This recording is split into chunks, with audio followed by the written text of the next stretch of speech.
deuxième grande partie de ce webinaire. L'émotion est définie comme une réponse transitoire à une situation. Donc, une réponse à une situation, d'accord, c'est une réaction à une situation. Et c'est transitoire. Transitoire, donc ça veut dire que ça ne dure pas, par opposition à un sentiment qui est beaucoup plus durable. L'émotion, elle est assez fugace. Et elle sert d'indicateur. Donc, elle révèle quelque chose. Et elle nous sert déjà, nous, à prendre conscience du ressenti, à prendre conscience des choses. C'est aussi extrêmement important pour prendre des décisions, c'est crucial.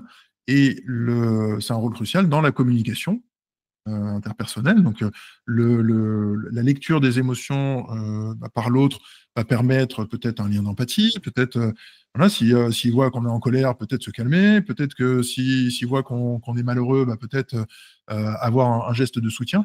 Donc c'est dans les émotions sont un facteur clé de la création de liens, et on l'a vu au précédent webinaire, le lien est lui-même essentiel, puisque nous sommes des animaux sociaux.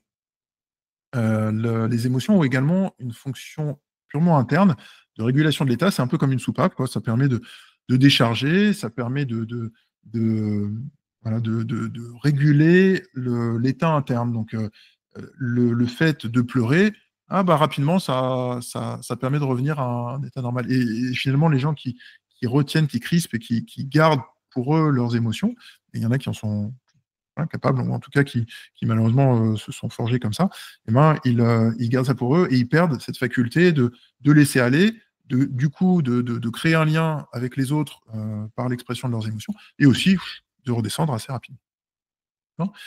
Alors, on identifie cinq émotions primaires. Les émotions primaires sont universelles, c'est-à-dire que les chercheurs ont pris des humains partout dans le monde, dans des populations très très différentes, jusqu'à des populations primitives isolées de tout, et ils se sont aperçus qu'il y avait 5 émotions qui étaient reconnaissables de manière universelle, c'est-à-dire qu'on prend deux personnes voilà, qui n'ont rien à voir, et ben si l'un des deux exprime de la peur sur son visage, et ben l'autre saura reconnaître que c'est de la peur. Peur, colère, joie, tristesse et dégoût, ce sont les 5 émotions primaires que vous retrouvez peut-être dans Vice-Versa pour ceux qui ont vu le film.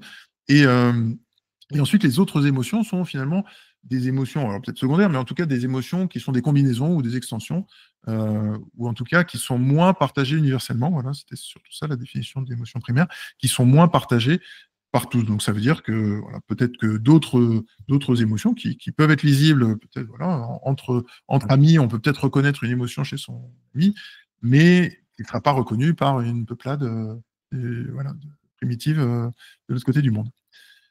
De nombreuses représentations ont été proposées sur les émotions. C'est un sujet qui m'intéresse beaucoup, évidemment. J'en ai pris que deux. Le premier, c'est le circonflexe des émotions, que vous voyez ici, donc, qui malgré tout, est réparti sur deux axes. Le côté d'activation, qui est en fait à quel point l'émotion active, quoi. Est-ce que ça rejoint peut-être presque un peu le côté engagé des stratégies de coping qu'on voyait juste avant. Donc le côté actif, donc est-ce que ça voilà, c'est quelque chose qui met en action, qui met en branle, ou désactivé, donc plutôt intériorisé et passif et qui voilà qui ralentit, quoi, qui est calmante. De l'autre côté, agréable, désagréable, et on voit donc cette répartition, les 5 primaires qui sont mises en gras sur le côté, et puis les autres qui se répartissent autour. On aurait tendance à penser que finalement, sur les 5 émotions primaires, il y en a quand même 4 qui sont, qui sont un peu négatives, à part le bonheur. Et en fait, qu'il y a beaucoup de termes pour décrire des choses négatives, plus que du positif. Je ne sais pas, je n'ai pas étudié le vocabulaire en complet, mais oui, c'est peut-être un constat que finalement, on a besoin de plus de vocabulaire pour décrire les choses négatives.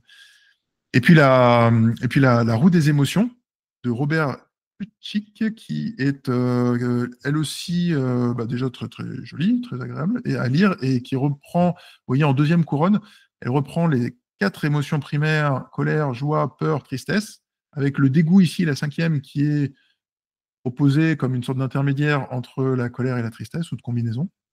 Bon, je ne discute pas plus que ça. Et au centre, l'extrême de l'émotion, d'accord, l'extase par rapport à la joie, la rage par rapport à la colère, et puis en s'écartant, donc des choses un petit peu plus douces. Et on voit les axes intermédiaires, les pétales intermédiaires, qui